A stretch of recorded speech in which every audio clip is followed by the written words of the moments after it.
Banfield. Now we're going to hear closing arguments from the defense, and we'll hear it from the state. This is going to be interesting to see what they have to say, because when Brendan took the stand, it was pretty difficult to watch. So let's go ahead and hear from the prosecution first. Let me know what you guys think about that. Here we go. Good morning. Thank you so much, not just for what you're going to do today, but for all of the time that you have spent carefully considering the evidence that we've been able to put before you, for the attention that you've paid, for the notes that you've taken, for the time that you've given up away from your daily lives, your jobs, and your families. Without your work here, Christine Banfield and Joseph Ryan would not be able to find justice. So thank you. The judge has read the instructions to you. They'll go back to the jury room with you, and you're going to have those as your guide in making your decision. I would draw your attention to the fact that you've been given 2 counts of aggravated murder, 1 count of use of a firearm in commission of murder, and 1 count of child endangerment. Talking first about the aggravated murder instructions. They have 3 parts. You'll first need to find that Brendan Banfield killed Christine Banfield and Joseph Ryan. You'll need to find that those killings were willful, deliberate, and premeditated. You'll need to find for one of the counts that those 2 murders occurred within a 3-year period, and for the other count, that those 2 murders occurred within the same transaction or occurrence. We know that they were killed during the same event within the Banfield residence, so that should knock that one out for you. 3 years, pretty simple as well. We know that they occurred on the same day. It's the first element that we're going to talk about, that Brendan Banfield killed both Christine Banfield and Joseph Ryan. We know that on February 24th, 2023, he executed his plan to murder his wife and an innocent stranger. He was in love with Juliana. He can pretend that this was a fling, an affair, he'd had them before, no big deal. He was in love with Juliana. He was afraid of losing her. He needed to get rid of his wife. Sounds like it. So that they could be together, so that they could marry, so that they could have those babies that he was picking out names for. Juliana told us how the plan was crafted and how it played out that morning in the Banfield house. But you've heard directly from our detectives and our experts the uncontradicted evidence of Brendan Banfield's culpability. You needn't rely only on Juliana's story. There has been a plethora of evidence to help you meet your burden in this case. Let's walk through just the highlights. Our digital evidence. While the digital evidence cannot tell us definitively who was behind the screen, we heard that a bunch. We know that to be true. What it can tell us is that Brendan Banfield and Juliana Perez Magalhães are more likely to be the ones to have set up Joe Ryan to come into the house to fake rape Christine on February 24th. There is no digital history, none, of Christine Banfield using dating sites, fetish sites, searching for pornography, talking to other men prior to the January inception of this scheme. Brendan told you that more than 10 years ago, there were incidents of affairs involving rough sex. But you have 0 evidence to corroborate that self-serving statement. Think about the 2 days of Mr. Litsky's testimony for the defense and the 3 times that Detective Miller was called to this stand. If there was one scintilla of evidence that supported these claims of infidelity, of interest in sexual violence, don't you think you might have heard about it? The FetLife and Telegram contacts all occur on Christine's laptop, frequently while her phone is in use with something completely innocuous. You remember the frozen tickets, the Lululemon shopping, the family vacations the day before the murder? 2 devices, 2 different people. The FetLife and Telegram usage only ever occurred when Brendan Banfield and Juliana Perez Magalhães are in the home. Is it at all plausible that this woman wouldn't take advantage of an empty house to engage in her plans for adultery? that on the 2 weekends that her husband and the nanny are out of the house, those are the 2 weekends where we see 0 FetLife activity, 0 Telegram activity? Let's look at the chats themselves. Slide 1. How many potential targets were turned down by Juliana and Brendan because they wanted to meet in person first, because they wanted to talk on the phone, because they wanted pictures that included Christine's face? Does this make any sense for someone seeking a new relationship in an area of sexual exploration that would be new to them? Doesn't make sense. She's right. Why would the real Christine Banfield have been concerned about taking these safety precautions? For that matter, why would the real Christine Banfield have been searching for someone who was willing to engage in knife play when she had a blood clotting disorder? Why would Christine use a phone from a gym bathroom, a photo from a phone taken in a gym bathroom when she has all of these far better pictures available? That one keeps stumping us. There are so many more whys, and I'm sure you have plenty of them in your own heads, but the answer is the same to all of these whys, because it wasn't Christine. It was Brendan Banfield with the help of Juliana. Let's talk about our physical evidence. You heard from Detective Leach, Dr. Kessler, Ms. McCarthy, Dr. Greenspoon, Ms. Colombo. She was up there forever with all those lab sheets. They gave us a million things to think about. Slide 4. Christine Banfield died as a result of 7 stab wounds to her neck. She suffered massive blood loss. Next, the knife Brendan used to kill her was a kitchen knife with an approximately 4-inch blade, the kind you use for chopping up vegetables. This was the knife that Joe Ryan brought because Anastasia asked him to. This was not the killing knife that Brendan Banfield had envisioned for his scheme. Next, Joe Ryan was shot twice. Once in the head by Brendan Banfield, incapacitating him.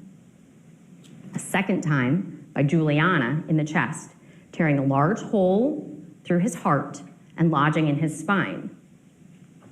His wounds were rapidly fatal, according to Dr. Kessler, and we saw that there was little to no blood from the chest wound.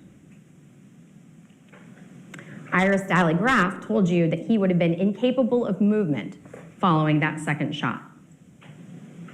Next. We saw evidentiary confirmation of the affair. The semen stains on Juliana's bed sheets.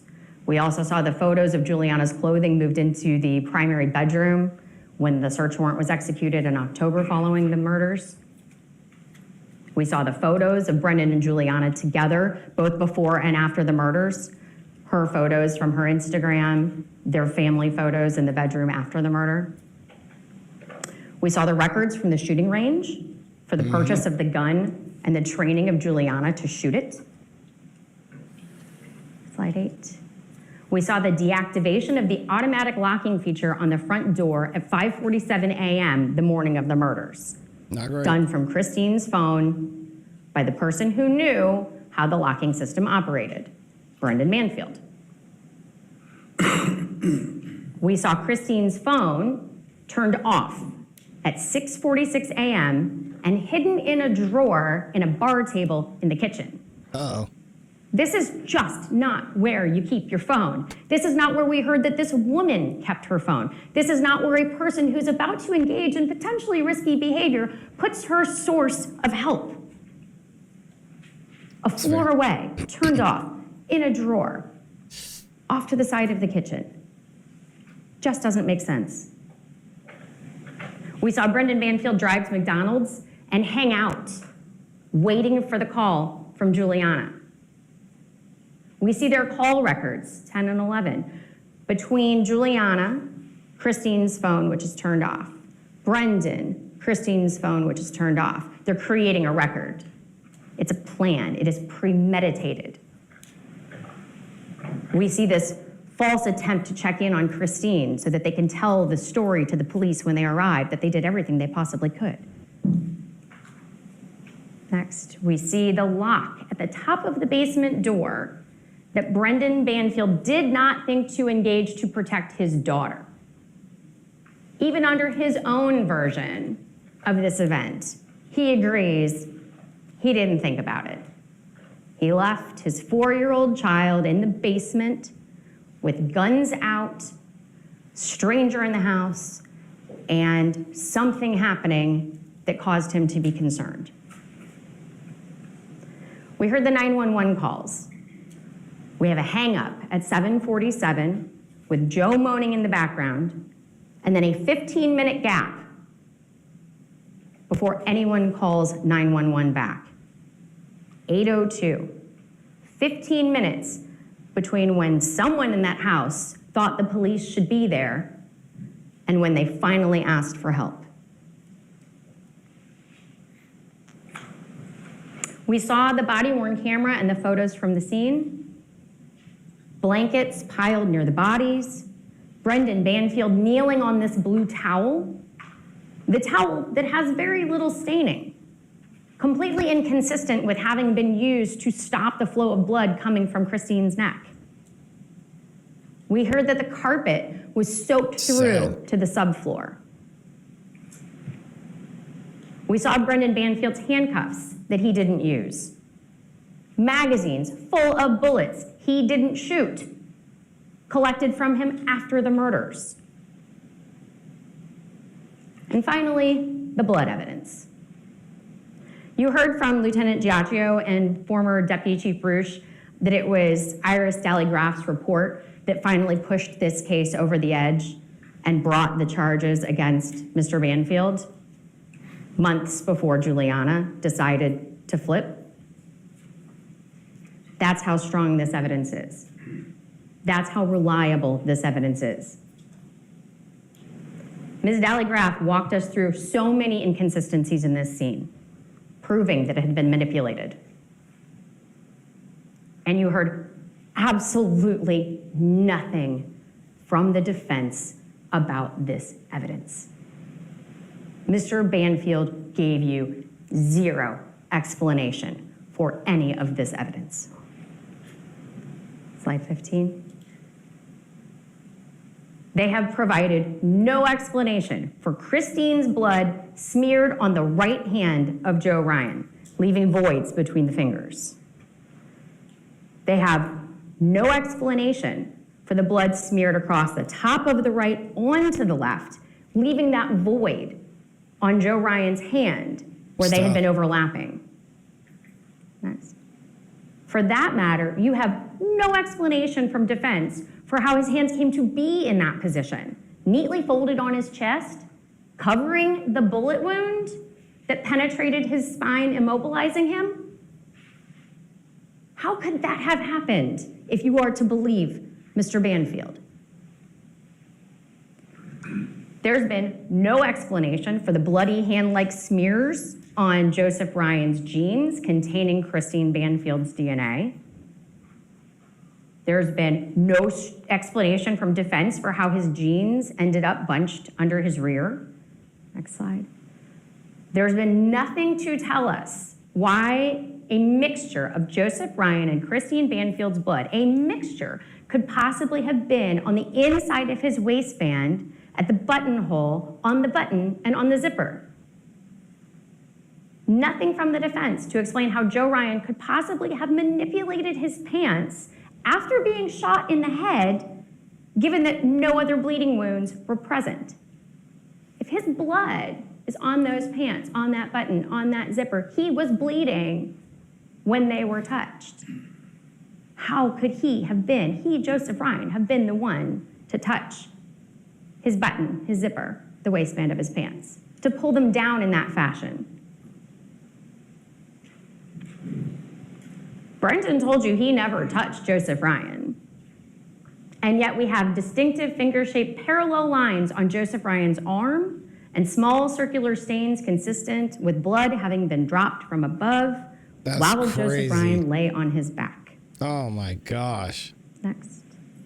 And then there's the blood on Joe's hip. Brutal. Blood that traveled onto his body and then ran down to the floor with the assistance of gravity while he lay prone. It couldn't have come from his chest. That wound barely bled. He was laying down when blood was shed. Makes it pretty impossible that he stabbed Christine Banfield. Next. On the other hand, Brendan Banfield has cast off on his jeans. He has blood all over his hands.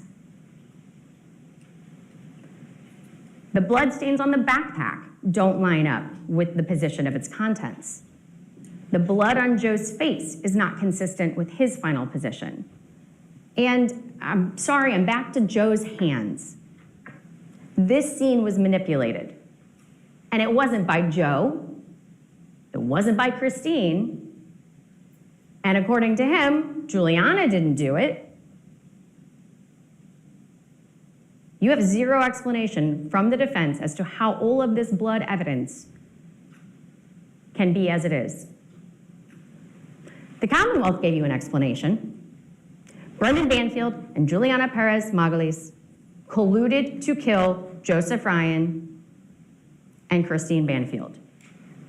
And Juliana already admitted to it. Again, if you guys don't know, Juliana, the au pair, his lover, actually pled guilty to manslaughter. Now, she may not do a day in jail. She could get probation. I'll have to wait and see for sentencing. That makes sense. They created accounts. They chatted up potential victims. They got Joe Ryan into the house, and then they shot him.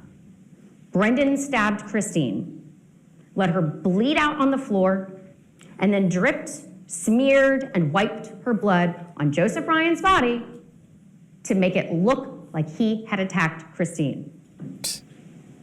Then they called the police. Crazy. Brendan let Juliana take the fall, and it took a little bit of doing, but here we are, and it's his turn to be held accountable. All of this evidence can leave you with no doubt that Brendan Banfield killed Joseph Ryan and Christine Banfield. That is the first element of the aggravated homicide statute.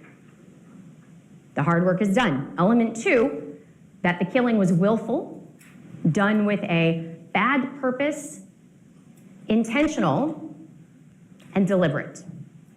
There can be no question in your minds as to the intentionality of this act, the deliberateness of this act. You must also find that it was premeditated, that at some point before the killing, he decided to kill Christine and Joe. I believe that we've presented you with that evidence as well. For one of the offenses, you find that he killed 2 people within 3 years. As we've identified, same day, definitely within 3 years. For the other offense, you find that it was 2 people killed during the same transaction or occurrence. They were both killed in the room as part of the same plot, by the same person, same transaction or occurrence. I agree, Amy. The second offense is for the use of a firearm in the commission of the murders. We know from our experts that Joe Ryan died of his multiple gunshot wounds, one of which came from Brendan. If you have any question about whether or not Brendan can be held responsible when Juliana also shot Joseph Ryan, you'll have instruction O, that is concert of action. So I'm going to read to you what it says. If there is concert of action with the resulting crime, one of its incidental probable consequences, then whether such crime was originally contemplated or not, all who participate in any way in bringing it about are equally answerable and bound by the acts of every other person connected with the consummation of such resulting crime. Virginia makes it easy. Translate. If you think that Juliana Perez Magalis and Brendan Banfield were working together to kill Christine and Joseph Ryan, then Brendan can be responsible for Joseph Ryan's death, regardless of which bullet did the most damage. It's not a test of either or. They were working together. That makes him equally responsible. The last charge is the endangerment to Valerie. So while in his custody, that the defendant willfully or negligently caused or permitted the life of such child to be endangered. He made it out to be Juliana's idea, but he brought Valerie into that home. He left her in the basement, knowing that Joe Ryan was upstairs. He left her in the basement while he shot and killed Joe Ryan. He left her in the basement while he stabbed his wife. He could have locked the door. He could have done this on a day she wasn't home. He could have made arrangements for someone else to have her overnight. But that didn't work with his plan. So he's guilty of this offense as well. I appreciate, again, all of the attention that you've given. I appreciate, again, all of the hard work you're about to face. Please be thoughtful in your deliberations. But at the end of the day, I don't think that there can be any reasonable doubt that Mr. Banfield has committed each and every one of the offenses that we have put before you today. Thank you. All right, thank you. Cross-examination, Mr. All right, there it is. That is the closing arguments from the Commonwealth, from the state. What do y'all think about this? I mean, seems pretty compelling to me. And to be honest, I don't think Brendan has a chance. I think he's going to get the max sentence on this one. The fact that he took the stand, I don't think helped him out either. Let me know what y'all think in the comments.